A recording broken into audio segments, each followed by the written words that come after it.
Welcome back to Airballer Podcast for another week. I am Daine. This is Dan. G'day. As you'll see, we have two guests today. G'day.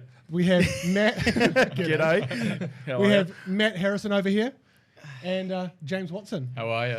So thanks for being on board. No worries, boys. Happy to Thanks be for the here. invite. Yeah. Hey. Hey, you're welcome. It's been a long time coming. There's been a lot of shit talk, and as soon as we get a studio, all thanks to Switch, by the way. Thank you, Switch. You decided to come on, so better late than never. I mean, we've been pushing for this for a wee while. Yeah, well, to be fair, it's taken this long to get your chat up to the standard that we deserve here on Airballer Podcast. Ooh, that's fair enough. Or maybe we're waiting for Airballers to get big enough for our chat to come good, on. Good. And hey, finally we are. So we've got ourselves a studio, as we said, and a couple more followers thanks to everyone who's been watching. So thank you, everyone. Today we're going to go through the sort of the same thing we've been going through with our last couple of guests, introducing them, going through sort of their favourite teams, players, their issues with the NBA, etc. So that'll take up a fair chunk Because I think there's going to be controversy. Oh, there's always controversy when it's the boys.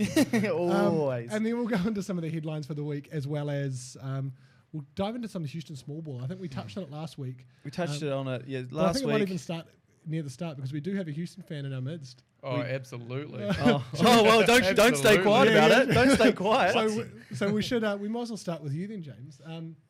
Tell us about yourself. What's your story? Oh. How did you get here? What's your favourite team and player? So it's no secret now. Favorite team is the Houston Rockets. Kind of fell into that team. It would have been probably first started following the NBA 15, 16 years old, and best friend at the time was a German guy who loved Dirk Nowitzki. So one day, Dad flies over to Dallas for a work trip, brings him back a Mavs jersey, and he thought I'll be crack up. I'll just get his friend, their rivals at the time, so it was just a T-Mac Rockets jersey. Yes! And that was it. That was it. It was I the love white that. one with the red rings underneath. That's a really good reason to get into a team, to be honest. And So it's T-Mac. it was T-Mac. What was it? 13 points, everything like that. Just 13 points, 33 seconds. Oh, beauty. 33 seconds. Okay. Continue. Have you not seen the YouTube video? I'll post it About up. 400 times? Yeah, it's 13 points, 33 seconds. Okay, fair enough. It rhymes off the tongue. That's why. Oh, that's that's why why it's you so remember. special. That's Okay. how I remember it. Right. Yeah. Was Yao Ming playing then? He was. I mean, it was hard to miss him. So she's been a tough gig being a Rockets fan for the past few years. It's been rough. It's like, fortunately, I mean, it hasn't been dirt, but it's been close. Yeah. But it's been real close. I think we've been quite lucky. I mean, Harden coming in has been really good because he's kept the Rockets relevant. There was that weird period where T-Mac went and Yao was falling, and you had like the Louis Scolas of floating around. We thought Shane Battier was supposed to be our savior, but it Well, just he didn't could have work. been. Chandler Parsons. Oh, so Yeah. Throwback to the dark it was days. rough. It was rough, but it's looking good. It's looking good. When you have one player taking 40 shots. Who was your starting centre during that time? I know Scola was your unbeatable power forward from Dwight Spain. was there for a bit, wasn't he? Yeah, he was. Oh, yeah. yeah. No, that was a bit later though, wasn't it? later. Yeah, Yeah. I'm sure Harden was already there. But you're right, Harden did make that team semi-relevant again. And then they got a bit more talent and became actually relevant again. Exactly. And I mean, no matter, even if they don't do a deep playoff run, which they will, they'll make the finals. Maybe not the NBA. No. Maybe not the NBA finals because I can't bet against the Okay. King. But Western Conference finals, it'll be them and No, the I Lakers. want you to say on air, take a bet against the King. Come on. No, your team. never. I can never bet against the King. Yeah, good. Never bet.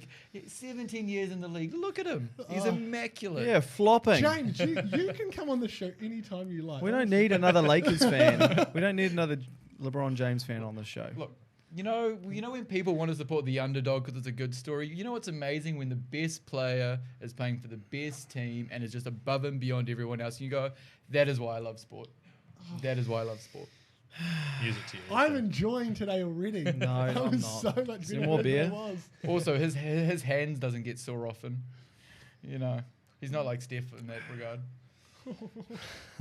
Okay, we've got a lot of shade today, folks. A lot of Starting with shade. fire. Wow, I'll let that We'll keep. come back to you. We'll let you call off. Yeah, you need to call off. Time Matt out. Harrison, talk us through your favourite team and player.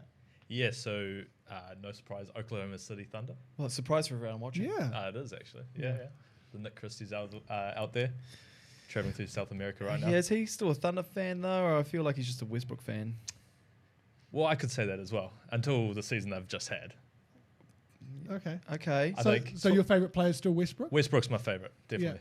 I mean, just the aggression and how much he comes out every night, the competitiveness. So you can't miss it. You can't teach that. No, Can't teach exactly, that. exactly. Can't shoot though.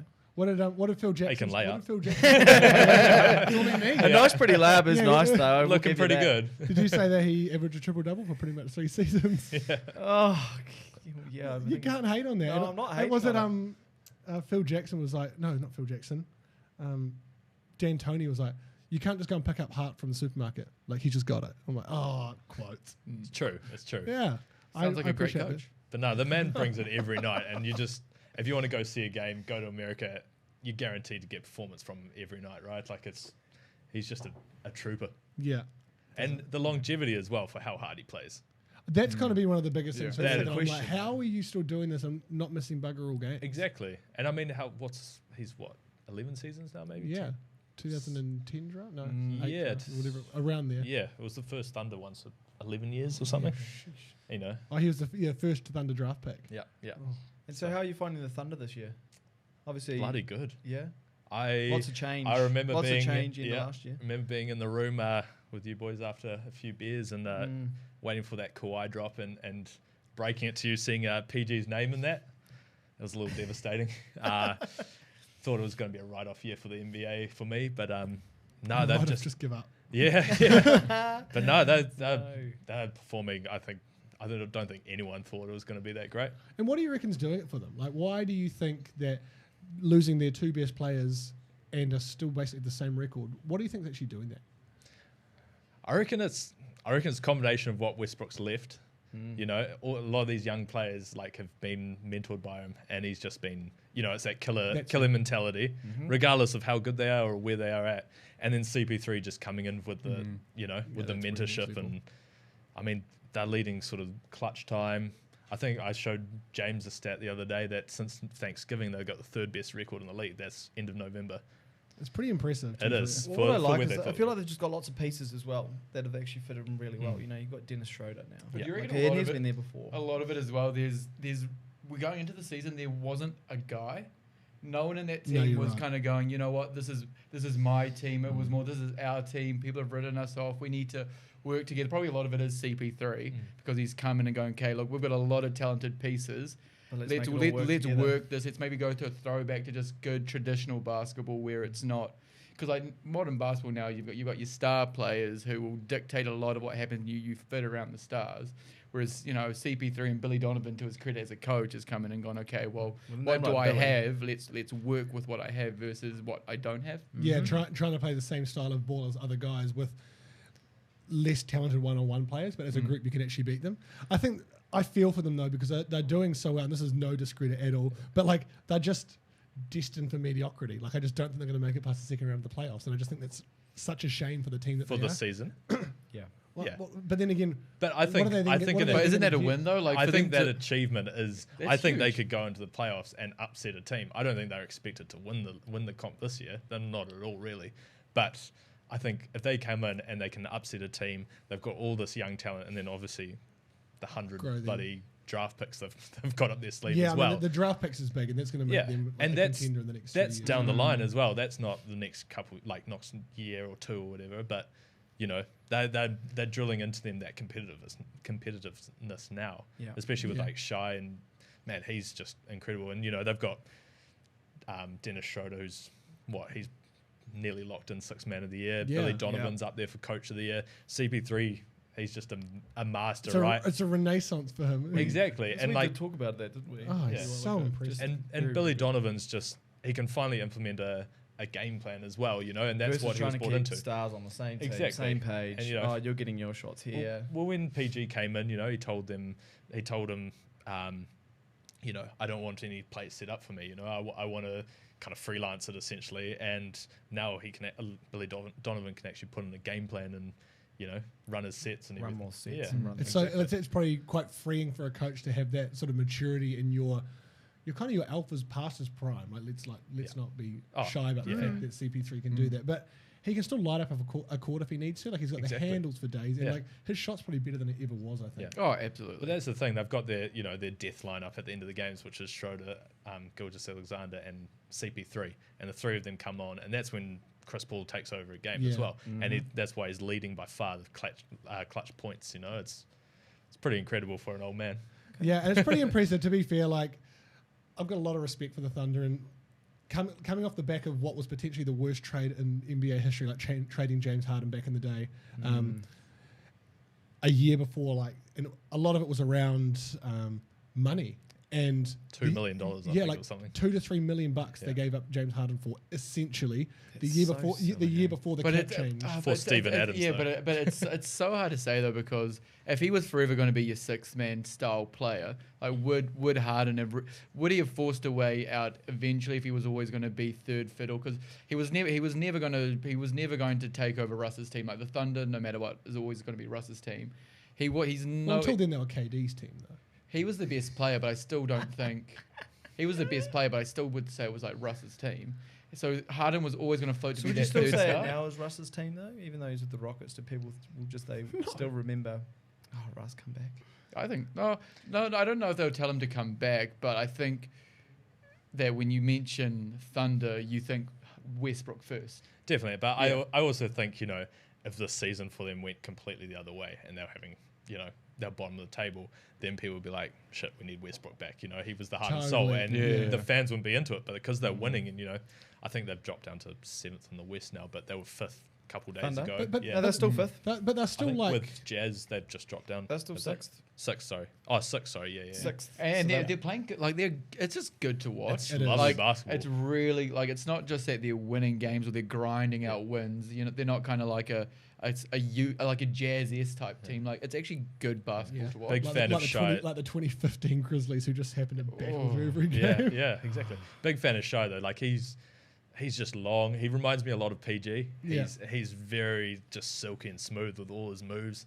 And he just looks like he slows down the game. Like it's just so slow when he's got the ball. And it was just so good to see from a young fella. Exactly. Yeah. But I suppose back to your point though, like I think in the initial before, like they got rid of Harden, etc.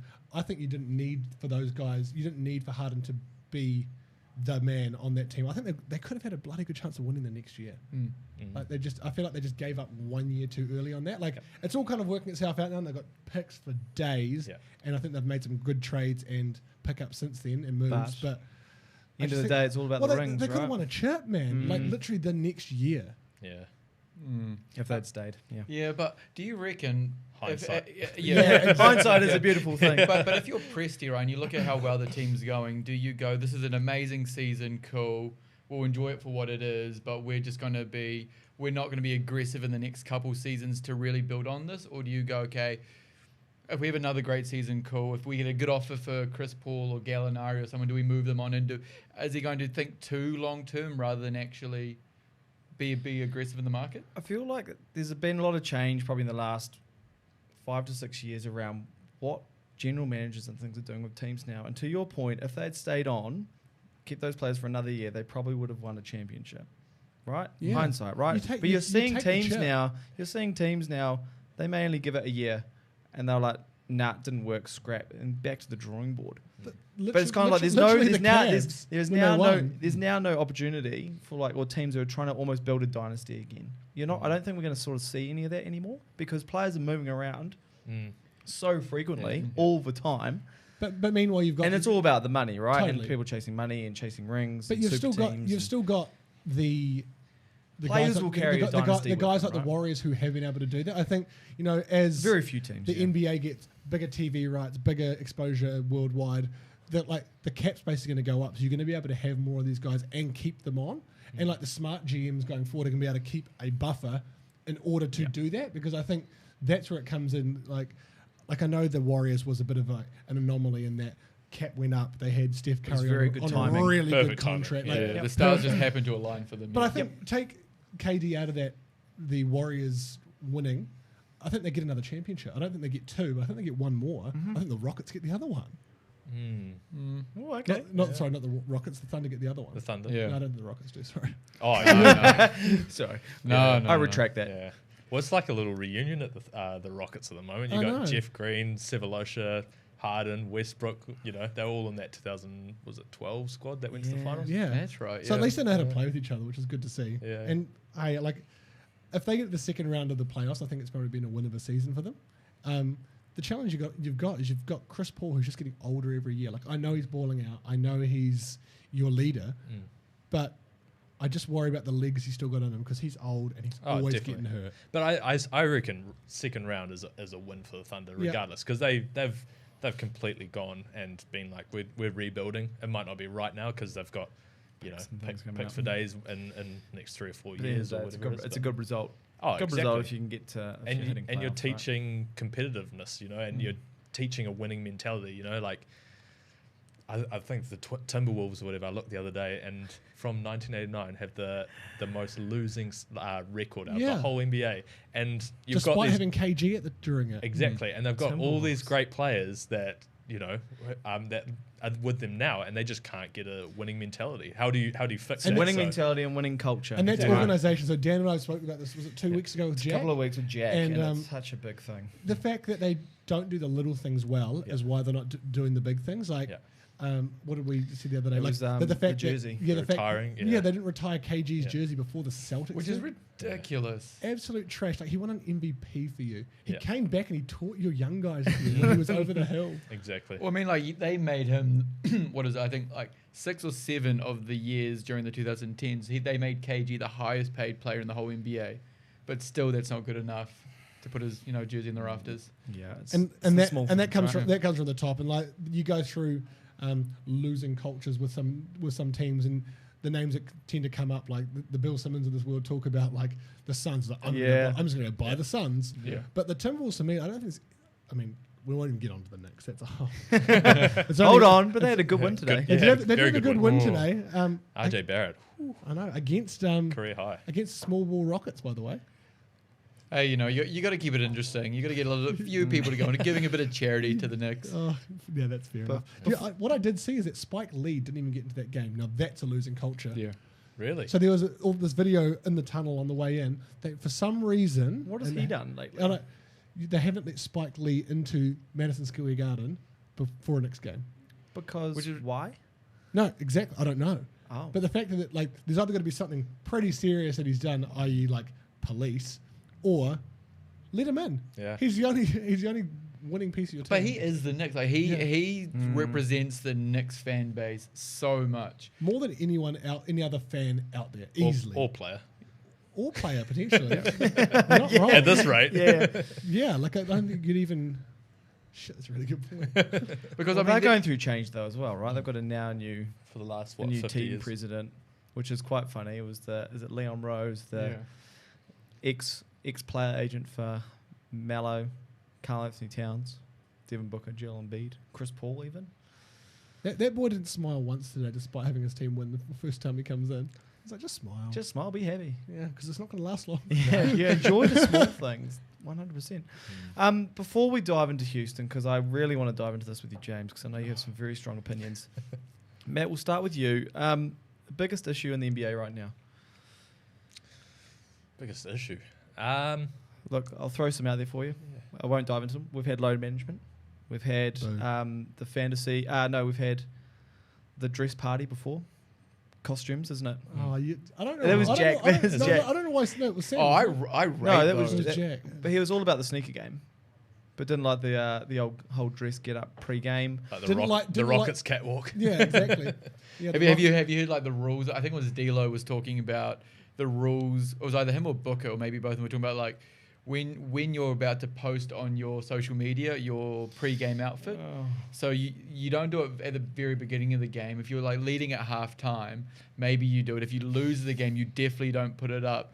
Just all these random. You just never think but about. Is that by the That's NBA? so superstitious. Yeah. No, it's just the players being like, if I do that, it's bad. Like, can't do that. Like, they're so superstitious sports people. So I think one of the biggest issues is the money at the moment. Is players are getting paid so much that they just don't really care, and they're just settling for like all these teams that can't kind of compete. They just there's so many players that just sit.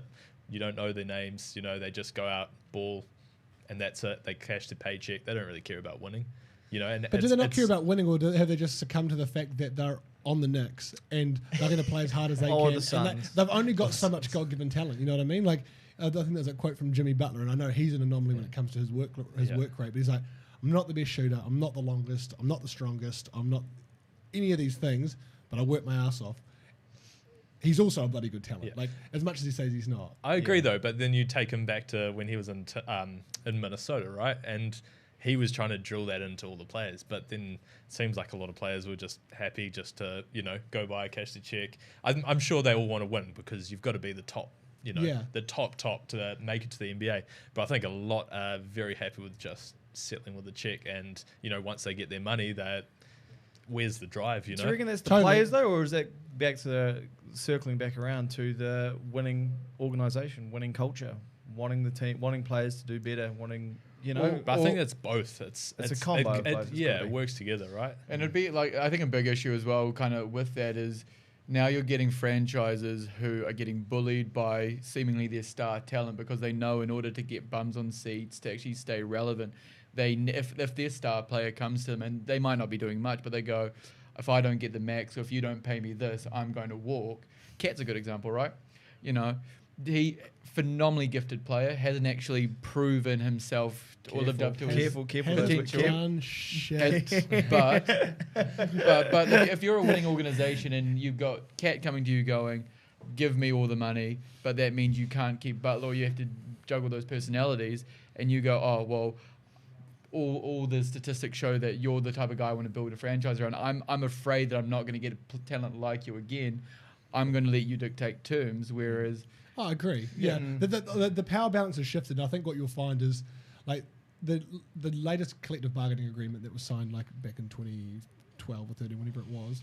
That became very like before then. Players are just treated like assets. You know what I mean? You still find it every now and again. Harrison Barnes finding out when he's on the sideline, he's been traded. Like not great. That is not ideal. But then like it has shifted that balance of power, and I think, the more talent you've got, the more you can ask for, right? Exactly. Personally with Carl Anthony Towns would have seemed sweet. I'll fill up your car for you later, bro. Peace. Well, would you want to build a team around him? No. James Hodgson? Because I'll watch this because it's going to be controversial. Years ago. Really? When he was younger. When he wasn't Carl Anthony Towns, he was still Kevin Garnett. Cool. No, but to be honest, he transformed? Even at the beginning of the season, right? He was playing phenomenally well, and the NBA is at a stage now where you're not very rarely you're going to get good two-way superstars. They are at a premium. For example, you could make the argument that Karl Anthony Towns is as much of an offensive threat for his position as Harden is for his position. Yes. Offensive threat. Yeah, a rubbish at defense, but offensively in the very top tier. So what do? You've just got to build well around them to make up for basically to let them shine what they're good at and protect their deficiencies. I agree, but I think he's the type of guy that he's got all the physical attributes to actually be good at it. Yeah. That's my whole thing with him is it seems to be a trying thing, and when he tries to show some mongrel in a game, he just goes and fights people as opposed to just playing proper defense. He's just trying to find himself. But like back to this money thing though, I found like on all the talkback shows on ESPN and whatnot, and Switch obviously, and Switch. Well, all these ex-players, all their encouragement to the players is get that money, secure the bag, and players that's the biggest thing. You make All-Star, here's a bonus. Exactly, and for the small teams, it's stuffing them because they they have to give what is it, a third of their salary cap or whatever to their star player, and then how do you fill out the rest of the rosters when they can't? When they can't. I'm a big fan. Can't afford to pay that luxury tax. Yeah, I agree. And I can see from a player's point of view, like a player's career is so short. Like in the relative terms, you've got to definitely take that money because get paid. It's going to be hard afterwards. Exactly. And there's like enough horror stories, especially of like players of old who you see them now and you go, well, you were a top NBA player, but what have you done with your money? What have you done with like... Sean Kemp, 8 kids, no money. Exactly. Eddie Curry literally broke while he's still in the NBA. Boy's still getting paid, and he's not even in the black. He's in the red. Yeah, yeah, that's not great. Not ideal.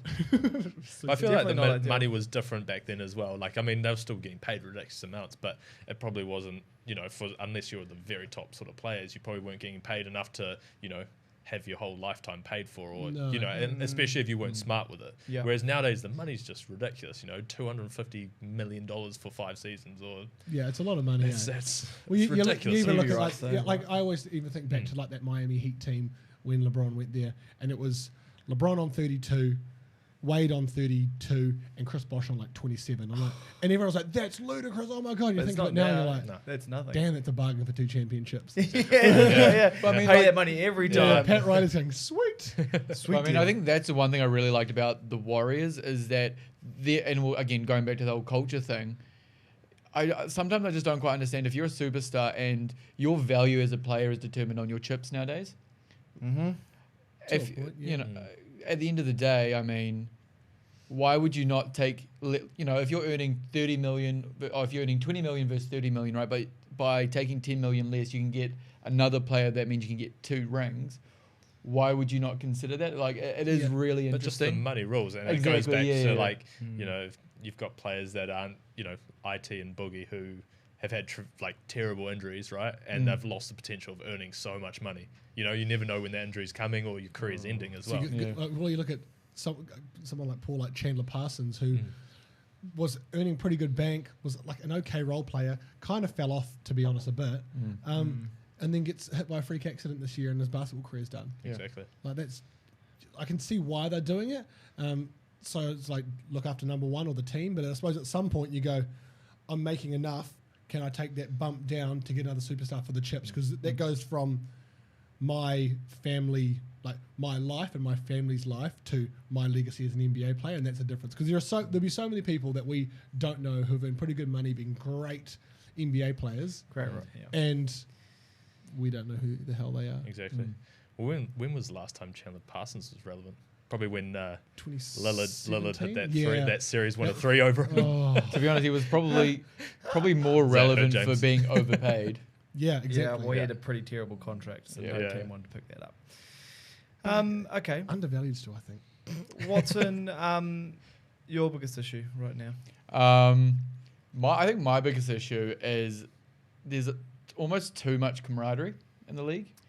And not in the sense that the players aren't there supporting each other, but I think one thing that we're really missing, and it's kind of why I like the whole Giannis and Harden beef, or Giannis and Embiid beef, is because everyone is just really happy for each other and really happy for the league, which is really, really good. But sometimes it's just good to have old-fashioned rivalries where someone goes, you know what, I'm the best, you're nothing, a bit of trash talk, and it goes a little bit under the skin. Like, I think it's a little bit too PC and, we're all here for the game, we love the game. But then, and because you always hear about what Bird and, Magic were like and everything like that, and we've never really experienced that type of genuine rivalry, and I do feel like we're missing out on it. Yeah, and I think, like, it sounds really bad. That'd be the only thing I'd blame the guys like LeBron for, because you look at that crew like LeBron, Wade, Bosh to a point, Chris Paul, Carmelo, just the banana boat boys. All those guys have all come in, and they were like the 03, 04, even the 02 type. They were the first sort of lot of those fellas that were coming through as the Chauncey Billups and the Rasheed Wallaces and the Kevin Garnett's as well, were sort of not petering off, because they were obviously, Kevin Garnett was going to win a championship, but they came in and were like, we're just like really happy to see our boys winning as well, and we'll play against them and play just as hard. I don't have an issue with it as long as you play as hard. But you're right. I think we as fans miss out on the real, just like down and dirty, just getting under each other's skin. The thing that like Gary Payton would do to pretty much everybody. Westbrook Durant for a little bit. Yeah, like it was quite good to watch, because I think what it does is it reaffirms to you as a fan that they actually care. Oh, and I think sometimes it's hard. Someone who doesn't have the God-given talent these guys do to go. They're playing okay. Like we could not do even one thing that they do, but do they really care? Like, are they at 100 really? And I think at least that way there you sort of get that like the fire, and that's the excitement. That's what gets butts on seats. Well, because I mean, if Lillard and Westbrook didn't have that beef, would the Trailblazers winning the way they did in the playoffs last season feel the same? Would it just be like if they were after it was so big? No. Like the shot was big, but if it was like, oh, good game, we're always competitors, really excited for you guys, but it was genuinely just like you could tell that Westbrook and Lillard were at each other's throat, going, I'm better than you, I'm better than you, and we all kind of bought into that story, and we were really excited for it. So media, whichever way it went. No, I agree. I think the challenge is what you'll find is back then.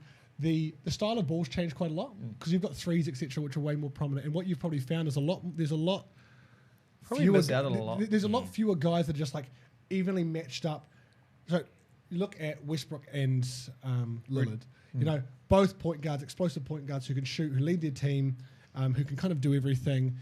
They're kind of perfectly matched to just go against each other. Oh yeah. What else is there as far as those rivalries, one-on-one, like the Barclays and the MJs, the Birds and the Magics? Like, everyone talks about someone in relation to someone else, and I think that's the one thing we're missing. Like, we might be in for one now with Zion and LeBron. I mean, but like, I know LeBron. But it's different. Mentorship type thing. That's more of a Kobe Jordan type thing. Yeah, definitely, way more. It's those guys going. Well, LeBron's like in 5 years. Oh yeah, I know he's not irrelevant, but he's like not even close to a top tier player. Because I reckon when Kobe first matched up against MJ, Kobe would have been, "Hey, you're amazing, but you know what? I can beat you." Whereas I don't think Zion, when they played the other day, was like, "You know what? I can beat you, LeBron." I reckon there's a little, because of how the status of players are these days, I think a lot of the emerging talent are a little bit more starstruck with their heroes. So you might see a lot of competitiveness between, say, like the Trae Young and the Doncic, they'll kind of go at each other, or the Ja Morant Zions. Those will be the rivalries, but there's not going to be that whole, the stars currently, the upcoming ones are going to be like, oh, just thank you for mentoring me, thank you for doing this. Do you think that's LeBron's tactic? Well, no, because I don't know. You look at Luka Doncic though. He took the complete opposite. He wasn't disrespectful at all, but him and LeBron were just going at it. But like not going at it like not chatting aggressively, like but playing. And so I think we may see more. Start to see more of that, and I actually probably like that sometimes a little bit better because one, it's not just trash talk. You actually have to score. Yeah. And two, it's really. But I do like. I do, totally. But I do like in the playoffs the last year that the Cavs played, and they ended up losing. They played the Celtics, and Tatum went directly at LeBron, and that's what I like. It's just that little bit of malice on it, which and is he like, just pumped his chest in his face when straight he just wrapped it on him too. And then he realized, like, oh, that's LeBron. Oh no. Do you reckon the players like, say, Doncic and Giannis, for example, because they didn't grow up in America and through the American basketball system, and they weren't playing with future NBA stars in high school or in college, that they came in and they were like, I don't care, I'm this foreigner, no one expects much from me, and I'm just going to try and dominate the best I can? To a point, I think what you got to, LeBron was still like Luka's favorite player, because I think it might even, I think it's dependent on the person. Like, I think Giannis is probably a bit like that, whereas Doncic, he's an amazing talent. He's going to just crush this league. Oh, yeah. But I still think it might have even been worse for him because he doesn't get the exposure to the Kelly Olynyk's, Lou Oudmasons of this world who don't mean shit. Yeah. I'm so glad you managed to pull Kelly Olynyk in that. And she did a great step back today though. I was like, oh damn it, I hate to love it. Do you think that competitiveness is coming though from, because for the last 5, 6, 7 years we've had such a top heavy league, and this year seems to be so much more balanced out that teams are, Knicks have been Rockets, and it's becoming more competitive, that teams are actually matching up and players are, stepping up as well. Yeah, maybe. I don't know if the league's getting more competitive. I just feel... But compared to, the last few years where it's always been, okay, Warriors and whoever LeBron's on. I think that Except for last year. Like LeBron has skewed that conversation since 2008. If you take him out of the equation, I don't think it was too bad until you got the Warriors, who, out of just sheer being fucking great, and doing their job right, became that. We'll settle down. Like Dan. everything felt top heavy because they were just so good people. Like the only team that wasn't really scared of them was the Rockets. Yep. Yeah. They should have been. Clippers. The Clippers? They weren't scared of them. That was their bogey team for the Warriors. But they never beat them in a playoff. No, but like you always, I remember watching all those series. You always got worried. You're like, oh, you never know what the Clippers could pull out because they almost they would find another pedal. I reckon the Clippers were just fucked off that the Warriors just beat them to it. Yeah, agree. Yeah, I think the Clippers kind of botched a really good situation there. Well, thank you. Back to your camaraderie point. Just a quick note: health and safety, coronavirus. Players have been advised to avoid high fives and go fist bumps only. So we don't need to worry about this camaraderie thing. It's going to just naturally fizzle out because they can't high five. Imagine that. That's an official memo from the NBA. Just as a final remark on that, I reckon what also doesn't help the camaraderie is that texts are being thrown out for the way somebody, if you're seen to intimidate or taunting a player. Westbrook had a terrible one. The other then day. all of a sudden really? You're given a text. Draymond had too. And it's like, well, of course, out though. Like, of course you can't.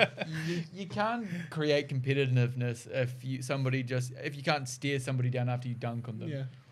I mean, and I get how the refs are trying to take control and player safety and everything, but I do think they're a little bit soft. Yeah. Like, it's a highlight league. Yeah. Like, they're not angry at you. They're highly competitive people. Like, you don't need to throw a tech for everything. Yeah. Shout out to Dill from Wednesday Night Basketball. Just make sure you stay on the court tomorrow night, young fella. Oh yeah, he did get thrown off last Wednesday. Yeah. Oh, it was hard to watch. It was hard to watch. Dill will probably be on this podcast in the next couple of weeks, so we can razzle him. Then. That'll be good. Okay, fellas, who have you got to take it all this year? You got one team. You've got, I reckon, and you one sentence. One sentence, and why? Yeah. One word or one sentence? Well, the team and why. But within a sentence. Say mine in two. Go. Lakers, LeBron. Oh, is that even a sentence? I don't think that actually, but I'll go with it. Could be a comma in there. Pretty sure it's in the Bible.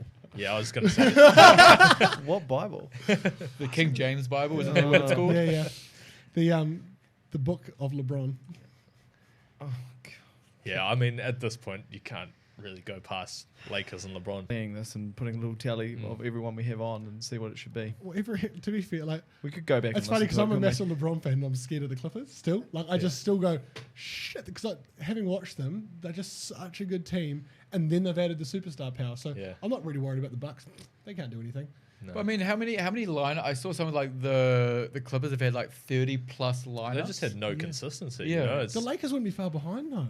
Lakers are the same. But the Lakers stars have been the Lakers stars have been consistent. Yeah. The problem is that Paul George has yet to find. He's getting to be as efficient as he was last season, but he's not the same caliber player that he was last year, just because of the injuries and everything like that. Kawhi's load management is just phenomenal in the off season, but at the same time, we're basing that off last season, right? Yeah. Like, there's no guarantee he's going to be the same. It's mentality though. Like, I think the reason I'm most worried about them is because guys like Lou Williams and they have played in big pressure situations. Yep. Kawhi Leonard has, obviously. Paul George has that. But that Pacers team that he dragged kicking and screaming against the Heat and played his absolute heart out. The duel between him and LeBron was insane. That was probably one of the last times I've really seen someone take it to LeBron for that much. They of were a series. going at it every game, every play. And it was just like that one where he goes around him and just yams it on the Birdman. Like, that's one of the best plays in NBA history, in my opinion. Yeah. But you don't reckon that the Clippers Lakers might turn into a Rockets Warriors situation where the Clippers want it so bad, they want to be the LA team so bad that they're actually going to be their own demise. The same way that, peak Warriors and when the Rockets had their best chance to beat them, the Rockets wanted it so bad to be basically to beat the Warriors at their own game or be the best team in the West that they actually were their own demise. They they couldn't change what they were doing to adapt. But you could also say that about the Clippers, right? They gave away an arm in the league just to get Kawhi and PG. Well, no, no. That's exactly my point. Like, do they want to beat the Lakers or be the LA team so bad that they're actually going to be their own demise? Who's got more to lose? Lakers or Clippers? Clippers. Really? Yeah. Yeah. Like next year, you've still got LeBron in a contract. They'll probably bring AD back if he's got if they go to the finals. Yeah. The other thing I worry about with AD is because he hasn't been to barely a playoffs yet, which I worry about. And the Clippers, I feel, have gone more in to win this year. Yeah. But again, if you think of it the other way, Dan, the Clippers have a longer shelf life as the best team. Just hold out 2 years. Take second in the Western Conference for 2 years. Hope like hell the Warriors don't get too good. Yeah. And then LeBron's too old. Yeah. Because I mean, hey, to be fair, we said this when he was 31 that he couldn't do it. He might be able to do it till 40, but at this point, like, surely there's got to be some sort of trickle off. But I mean, he could still be playing like Chris Paul. You know, he's pulled back, but he still runs the game. God, you guys are so welcome on this podcast. I just don't know how. I feel like his mentality would be so hard to pull back because you just be like, I'm so good. Yeah, Kobe did it. Yeah, it's true. Kobe was arguably better when he did it. Yeah, because he didn't take. You know, you look at like the 2004 finals against Detroit, and he just shot way too much and was just so shit. It was terrible. What he should have been doing is feeding into Shaquille O'Neal, and Shaq should have just been dunking it on like whoever was on. It doesn't even matter. Wouldn't matter. But that's what LeBron's doing. I think he's slowly making that transition, but he's still the best player in the league to be able to run that and take that many shots and just run the show, right? Like AD is being groomed for it, I think. Yeah, and to be fair, has been for a long time. The fact that he was on that 2012 USA team that won, I was like, okay, that's the guy that picked. That's him. That's him. Yeah. So, guys, I want to dive into Houston Rockets because I feel like we're coming into a little bit of a new era, and whether it's a new era of the more small ball, or is it the new era where coaches are just going to start getting ridiculous and start experimenting anything and running by the numbers, as we know Mike and Tony would. What do we think? They've obviously had pretty good success until today. They were win streak. What are they, 12-3 since small ball? I believe so. Yeah. So 12-4 now, right? Is it? No. Yeah. So for all those listening, during the trade deadline, the Houston Rockets made some pretty big changes. We spoke about getting rid of Clint Capella, actually, and how funny is that it all happened. Clint Capella disappearing, Daine disappearing, and picking up sort of Robert Covington. Now I'm really testing my memory now. And then they got Jordan Bell, but Jordan then he Bell. went off to the... Just a waved again. Yeah. Why are you waving Jordan Bell? I was really surprised that for the way the Rockets are playing now, I felt Jordan Bell would fit into that perfectly. He comes, but the thing is, he's an athletic rebounder. He can hit a three, maybe at low 30s if he needs to. Comes from a winning culture. He's just a good role player. And then they've also picked up Jeff Green and Damari Carroll as well. It's quite an interesting team when you look at it on paper. Who's the tallest player at the moment? Carroll? Jeff Green or Carroll? It'll be one of those new guys. But before then, wasn't it Covington? Yeah. And he's 6'9". And you have PJ Tucker playing centre. Fantastic. And then James Harden doing your ball tip at the start of the game. Yeah. Anyone. That was my honourable mention, actually. Stolen. Well, he doesn't get it because they lost. Yeah. So the Knicks. Unfortunately. Trash. But to be fair, the Knicks played bloody well. They did. So what do you think? I like Obviously, you're happy with it because they're 12-3. But I mean, is it long term? I think for the Rockets, I don't think the league will go small ball. I just don't think there's enough. The type of players that will get attracted to the NBA, you're always going to have long, tall, athletic players. There's just never going to be a market where all of a sudden the 7 foot or the 6'9" plus player just doesn't have a place, right? It's never going to happen. No, you're right, but and I just don't think there are enough coaches who want to commit to this style of play. Well, let's remember it is his to do it. It's his last year, right? So he's on contract year 2. But I mean, this is really no different than what he was doing with the Suns, really. Outside of they had Amari Stoudemire, right?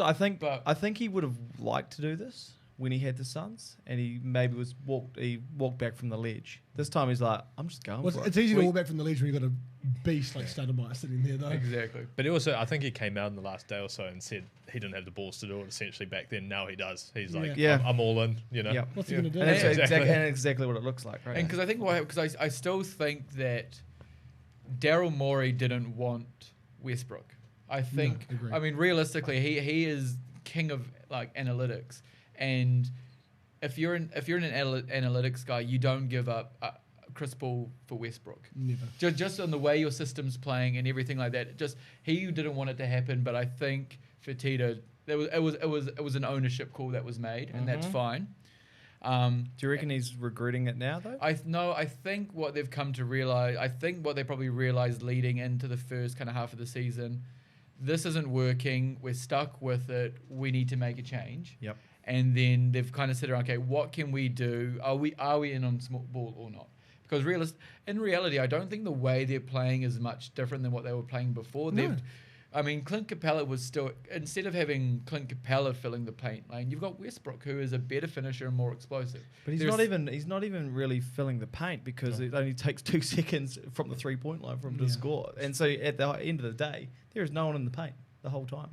And it's perfect for them. I watched their game against, it was late Saturday night. No, last week. Anyway, it was a really good game actually to watch them play, because for the first, I hadn't watched them play in a while, but compared to some other teams watching, their defense is actually through the roof. Maybe it's not necessarily as good, but the intensity that they bring, because they know they have to, because they're already playing small. So they're hustling on every play. Well, that's the thing. They're fast. They're fast and hustling. They're not a big team, but they're a strong and fast team. Yeah. But that's the impressive thing as well, is every player has bought into that system. You know, you see them, there's 4 people down there, 5 of them trying to hustle for that rebound or box out, or, you know, and they're all going for it. And then you see how open the court is, and you just see Westbrook, and you're like, he could drive there. He makes the pass, and the next time he just drives, and it's actually just a layup. He doesn't need to shoot anymore. The change to Westbrook game is pretty impressive from where he was at, you know. Yep. I agree. I'm a big fan of this new style for him. I'm like, quite interesting because it works. Well, they had to do something, right? If there's any guy at your point guard that you can then go, we're going to make the rest of the team small, and a coach that can do it, and a defensive system that knows how to do it, like all the stars are aligning. I think that small ball is not going to be long term, because I don't think anyone else will have the system to do it. Like, you couldn't do that with a regular point guard. No. Well, no, and if you think about that guard combo, there's not many guard combos in the league in general that could actually do what Westbrook and Harden are doing. I mean, at the end of the day, they're probably the 2 strongest guards in the league. So they can physically bully you. They can probably physically manage most positions if they're switching. They're also incredibly skillful in their own right, and they've both led a team. So if one's not firing, the other can lead, and vice versa. So I just think that there's just a unique group of talent that just works for this system. Yeah. And it just can't be replicated elsewhere. And it's just what it is. Same as the Warriors. And I think 3 years from now, when it's all said and done, whether they win or not, to be honest, it'll be it's a good test case, and it's very hard to replicate. Like the Portland Trailblazers have had what they're calling the best guard combo for the last 3 or 4 years. Yep. I mean, that's not true. But they're calling it. But they've called it. But you couldn't do that with them. No. And I think what I like about it the most is all the conversation has been turned to, they play really good defense, but they're too small. And it's come away from James Harden can't play defense, because he actually can. Yeah.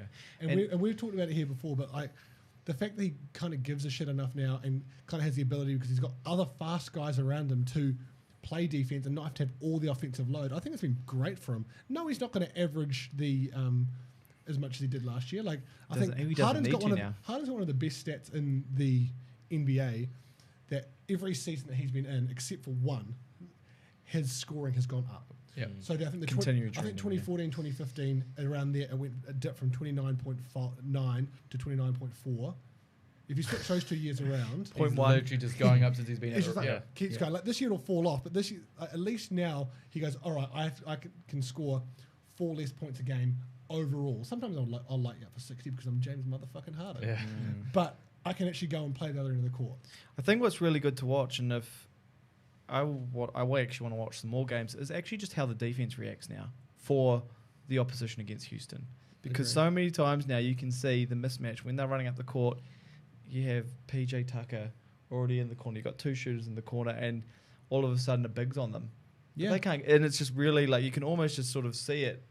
It makes it look so easy Well, to it's make quite that interesting right because pass, when you right? It's watch, like, you'll have PJ Tucker is almost between the say like the center of the big and the bucket, but then what you'll see then is almost like they're inviting the in pass. Oh, it's and then double. and then you'll see either a Harden, Robert Covington, or say like a Daniel House Jr. Then sandwiching that gap and looking for the rebound or looking for them to fumble, and that's just how they're doing it. I mean, the hardest thing is they're going to run in a playoff series. They're going to run teams naked. But at the same time, are they going to run themselves naked as well? And that's the balancing act, and that's the really hard thing. That's the challenge when the durability of players. I think the durability is there. Like they've got guys like Westbrook and Harden who have missed bugger all games, and you look through their entire lineup, and they're pretty bloody impressive when it comes to that. Asking them to do more though, the likes of the key ones, PJ Tucker. And asking them to do more for a longer period of time is going to be quite tough. And over a 7-game series, flying cross country, like that's why I think like even if they did get to the NBA finals, like they'll be so knackered by the style hasn't been tested in a 7-game series as well. No, exactly right. How are they going to match up? Yeah, that would be actually that would be really exciting to watch you, some of those series just to see both teams how they change. The hard thing for them is they almost had the element of surprise. Like, at what point do you pull the trigger on this? Like, what, they're 13-4 now? Yeah. Like, should you have started pulling it in the playoffs? I know that sounds real weird, but like now, almost teams can match throw that. Like, off. if you've got Westbrook coming down the floor and you've got a shooter either side, you're going to kick out to one of them, Tucker, for example. The bigs now know, keep on the ground, keep your discipline, because being a big, I know if I get pumped back on that 3-point line on something like that, I'm jumping for that.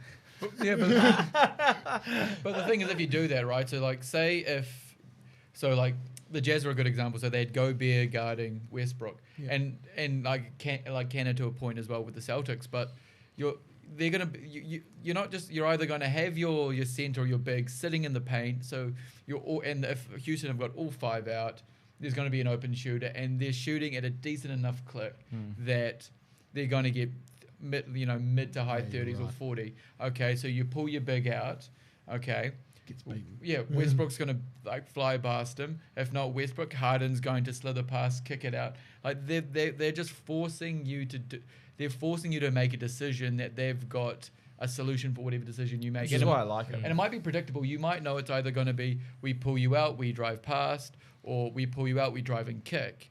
Yeah, but Boring, when it's on a fast break and you're scrambling to pick up a man and you're like, who do you pick up? And the interesting, are you picking Westbrook diving up the court, or you see PJ Tucker? Yeah, you can't leave him open either. And the interesting thing is, I saw an interesting stat. It was since they've done the small ball lineup. So before, like the game before this happened, James Harden was I think second in the league in usage, and Mm-hmm. Westbrook was 7th or 8th. And then since the small ball change, it's literally just flipped around. Yep. So that doesn't surprise me. And then so if you go into a 7-game series, and say if Harden's having an off night or he's having an off series, you know that you've got a player in Westbrook that can take the whole load, can push it through and work it. And if that's not working, or the teams have figured out how to guard Westbrook better, give it back to Harden to be more of the controller in the game and play it differently. There's actually because of those two players who actually don't need each other to create for each other or for themselves and for others, it actually gives you a lot of flexibility within the system. I agree. I just totally agree with that. Yeah. I think the challenge is,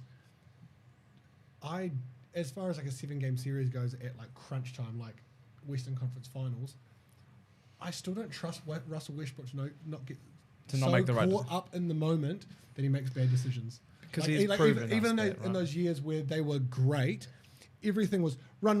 Like he'd play within the team, get under pressure, run, pull up jumper and transition. I'm like, you have Kevin Durant right there. I agree though, but then you look at the transition he's made this season, and I think that takes away a lot of that. Like I think he's actually realised he doesn't have to do everything. Yeah, and I think he's bought into that he knows he's got these players around him and he's going to play to a system. And I think Harden said the other day in GQ fashion shoot.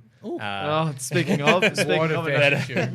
That, you know, like they don't really care about the accolades anymore. You know, they've both been record breaking for the last few years. They want to ring. Now they want to ring. Well, you know? I hope that continues. It's easy. That's easy to say in the regular season. I hope at game 6 or game 7, that's a minute and a half to go, and you're down by 1. Yeah. That the trust is still there, because I think the best players have that, and they're happy to kick out to an open Steve Kerr to win championships. They're happy to kick out to an open Robert Horry to win championships, an open Ray Allen to win championships. These guys who don't necessarily lead their need to team, be the star for the. but the guys that they were playing with were good enough to realise that this is the right play at the time. And I still, personally, I just worry about it for Westbrook and Harden. I was going to say, like the biggest issue is that your two superstars just.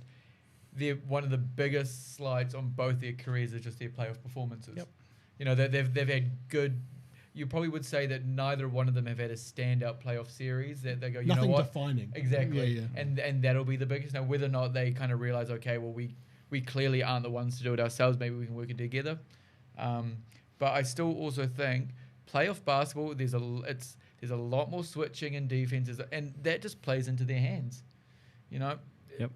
And is a team going to maybe go throw back to a zone against them? Sure, but are you going to zone with open shooters, or are you just going to? So yeah, I agree. I'm excited, actually, to be fair, to watch how they go. Well, like, just because it's something different. Where are they currently sitting on the table?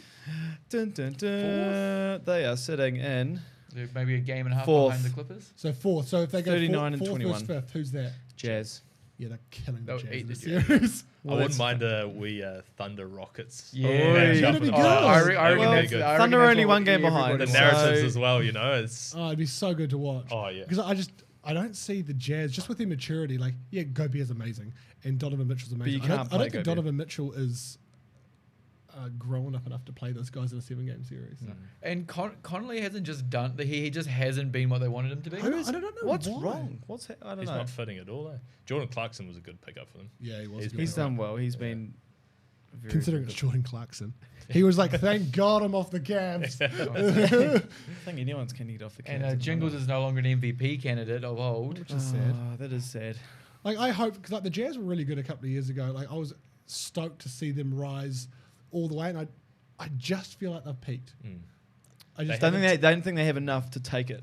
They haven't taken that step. Like, you know, everyone compared Donovan Mitchell to Jason Tatum, you know, and Celtics have taken that step, whereas Jazz have they seem like they've plateaued, even though they seem like they stacked their roster over the offseason. Yeah, like, I mean, I think it'll be interesting to see how they go, because they do have the history and the knowledge of how to win playoffs. And Quinn Snyder is just a ultimate tactician. I think they actually have the highest and percentage in the league. Yeah. Speculation, people, that he is not officially reported. He's a sweaty man. Hey, it gets pretty hot in Utah, man. Yeah. Salt Lake City. It's not just salt. Right. Well, so predictions then. If you have to, all you have to call the Rockets. Where do they finish up this year? Ooh, quick fire. Go. Or slow fire. Fourth. Yeah. They go fourth. I can't see them getting up above Nuggets or Clippers. Yeah, and then where do you think they go in the playoffs? I reckon they can make it to conference finals. Over who? Over the Clippers? Who would it be? Well, because you've seen the Lakers are going to win. Clippers or... Well, because wouldn't then, like, in theory, they play the Nuggets? No. Because based on how that's set up, wouldn't they play the Jazz. I didn't do it. No, but like in the second in the second round though, they'd play the Nuggets and it would be an all LA. How are the Nuggets good? I don't know. But it could be like the Rockets of, you know, the last few years. You know, they're wanting to top the amazing table, regular right? season And they team, can't. Yeah, just amazing. Or the Portland Trailblazers. Where are they? 9th, 10th? 9th. Jeez, that's terrible. No, they'll be. Are they in Trailblazers 9th? Yeah. Right. Okay, Dan. And falling. 3rd, and I can see the Nuggets dropping off to 4th. So they almost Clippers will go up to 2nd, and I think the Rockets will just get into 3rd. Into 3rd, which means they play who in the playoffs? Right now, it would be Thunder. Yeah, right. If nothing else, that'd go to 7. I definitely think it would. 3-6. Yeah. Oh. Love it. Oh yeah, okay. Okay. I reckon they'll stay 4th. I I see the Clippers tightening up a bit more, and I don't see the Nuggets losing pace enough to really drop out of it. I don't see the Jazz or Thunder going on a massive run to overtake. I think how the table looks now will be fairly reflective at the end. Yeah, you're looking at the top four, right? How many games behind is 5 behind 4? Two? So close. I think it's the 2 or 1? one game. See, my prediction goes the other way. I reckon they're 4. I reckon people know. They're going to figure it out? People figure it out. I reckon. I know there are only, 14 or 15 games to go. I reckon all you need to do is have 2 or 3 slip-ups against teams that are, in that realm. And you fall in 2 games. Like, if you lose to the... about 20 odd games. To the Jazz, you fall 2 if they beat you, so... Right, so... If I run through the games we have for the upcoming games. Oh, it's a great one So we've got Clippers on Friday. Cool, they lose that. They've got, I need to go that way, Hornets. Hornets, when we see Magic, Knicks today, I said that they'll win that, so who knows. Lakers, Trailblazers. The Lakers will be good because the last Lakers game, the Lakers tried to do just way too much against them and they lost. Trailblazers, Cavs, Kings, Bulls, Mavs, Bucks Will be good. Pacers, Pistons, 76ers. So they're almost playing right. Warriors, Raptors. Okay, so they've, it's pretty... they've got quite a good split. Relatively good split. They're finishing with Suns and Grizz. Yeah. I worry for them. I don't want them to drop. I think that 4th is exactly where they should be and kind of where they deserve to be with all the kind of all the risks that they've taken as well. But I kind of want to see it pay off. Yeah, I do worry that they just drop to that 5th, and it doesn't really matter too much. I think even if they get 5th and the Jazz get 4th, they beat them in a 7-game series. Yeah, I think out of all the matchups that they could face in the playoffs in the first round, I definitely think the Jazz is the one that I would confidently say, maybe 5 games. You heard it here first, folks. Yeah, choice. Bold. Rockets in 5 if they're up against the Jazz. Going into something a little bit more, shall we say, topical then? Sure. I love yesterday, CJ McCollum comes out and sort of says, I'm not going to be signing any autographs going forward because of the coronavirus. And there's obviously a for and against camp, and the coronavirus epidemic. COVID-19. Yeah. Yeah, poor Corona. They got screwed on that. Oh, yeah, still are. $460 million loss so far. Wow. Yeah, worst hangover ever. Well, that'll teach you right, Corona. But, there are people for and against that, and I struggle to see why fans are giving him shit for that, to be honest. Well, he's talking about an outbreak in, was it Seattle or Oregon? Which is right where he is, It makes sense. If there's no players, what are the fans going to do? I think it's hard for us because the US are keeping it pretty quiet on how bad it is over there in terms of the... It's getting bigger. I know it's getting bigger, but we're not really getting numbers out of them. Really? I saw some numbers today. Well, there we go. Call me out. Call me wrong. I probably am wrong. Whereas you're hearing cases, popping up sort of everywhere else, Italy's in trouble and all Italy's in a lot more trouble, and that's probably on them more than anything. But the US have had 9 confirmed deaths now, and the cases are continuing to go up. I think the good thing to look at is that the number of cases that are coming through is being sort of caught up by the amount of cases that are recovering. So in theory, it should slow down. We'll see. But I've got no problem with the NBA going, no, we're not going to interact with fans on a physical level. Physical level, because it puts your entire league at jeopardy. Imagine that. He goes into a locker room, boom, the entire Portland Trailblazers are gone. I mean, they might as well be gone at this point. But so technically, I just false reported on that article about coronavirus around the memo.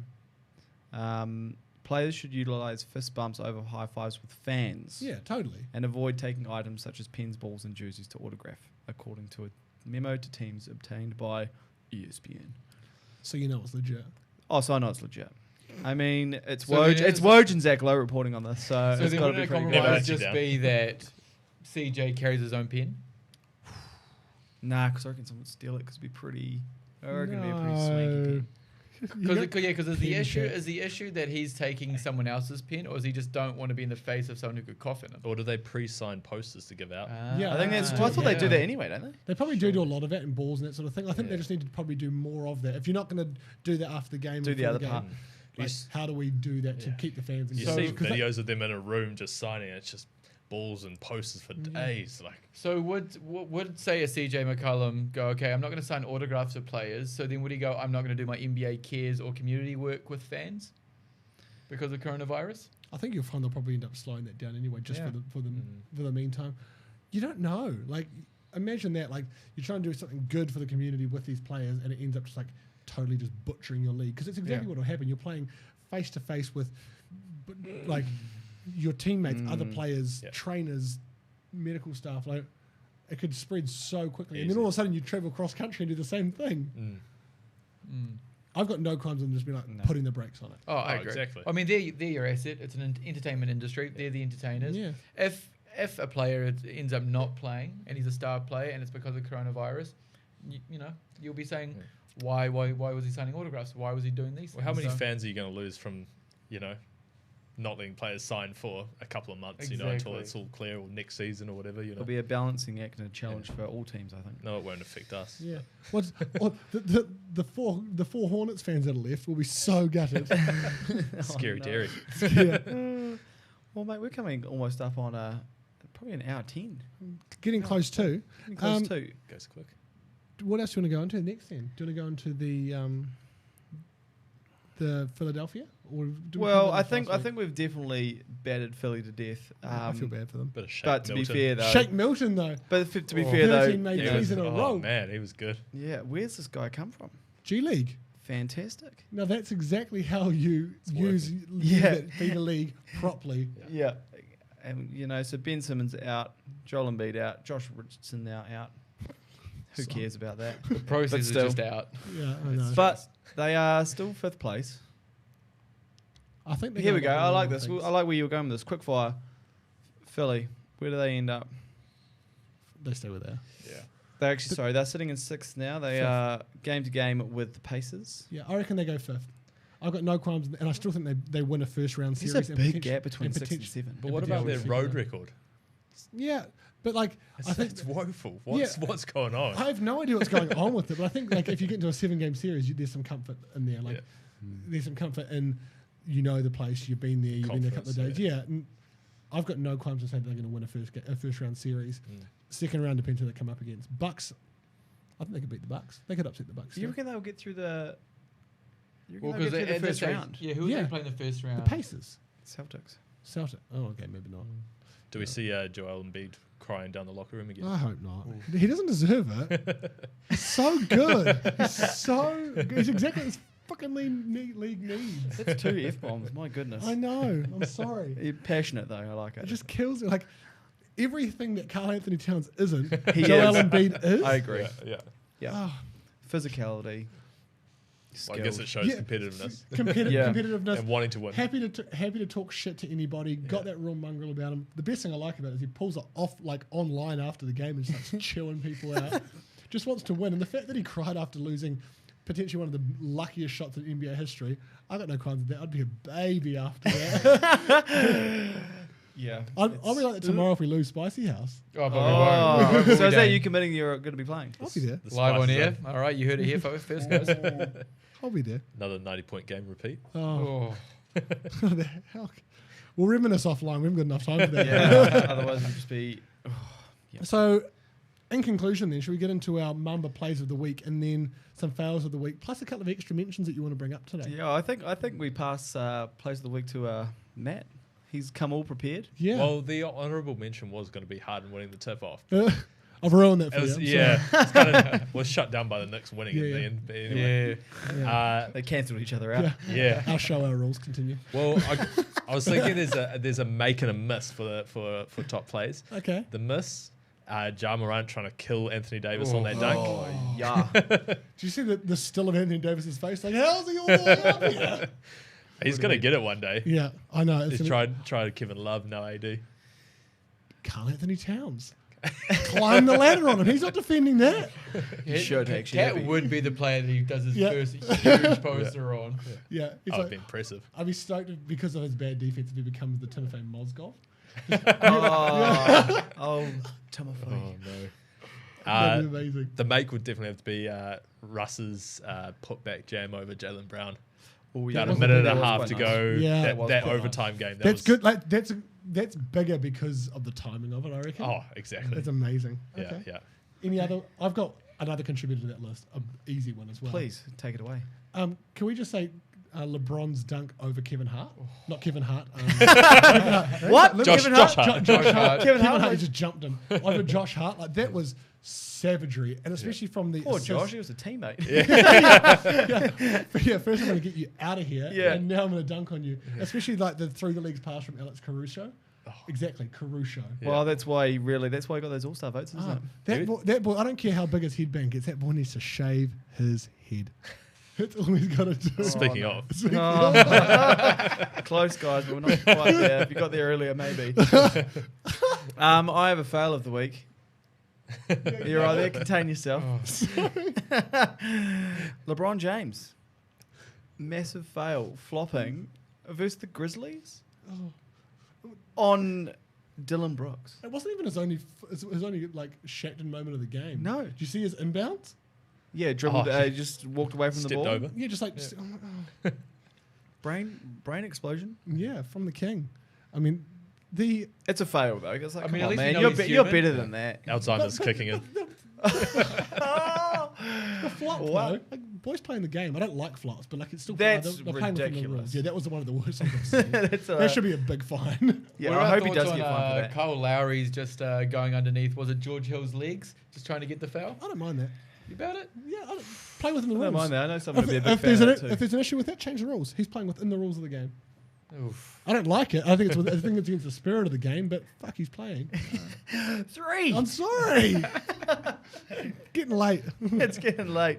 But yeah, I think that's a good fail of the week. Do we have any other honourable mentions? Any other big plays for the Mamba plays of the week? I reckon Jaylen Brown's 3 to send it to overtime was huge. Jason Tatum's intentionally missed free throw and then rebound. Oh, actually, that whole Oh, sequence. that whole set? That whole sequence to was amazing. then lose is pretty draining though. It's pretty ideal. Yeah, Rockets for you. fan. I can see Yeah. that. Were you watching that one? Oh, I was. Edge of your seat? Oh, Gordon Hayward airball the corner 3. Yeah. James Harden with the clutch steal out of Marcus Smart to seal it. That's Who crazy. says he doesn't play defense? Yeah, and on Marcus Smart. Exactly. Like you'd think that would definitely be the other way around because James Harden in late game situations coughs the pill up. Oh, all the time. So good redemption there, even if it is just a regular season game. Fair. All right, fellas, it's been an absolute pleasure having you on. I Thanks like so much, I like the thank LeBron you. chat. Used enough with you, but we'll definitely have you guys back on. Thank you so much. Big Oh, thank you. And A lot of fun. thank you to all the watchers, all the hundreds and hundreds of of listeners. viewers. Again, thank you to Switch. Like this is Awesome. unreal that we've even got this. We can get these guys on and not look like a total hick show over here. So thank you, and we'll see you next week. Cheers, guys. Thank you. Cheers. See ya. Done.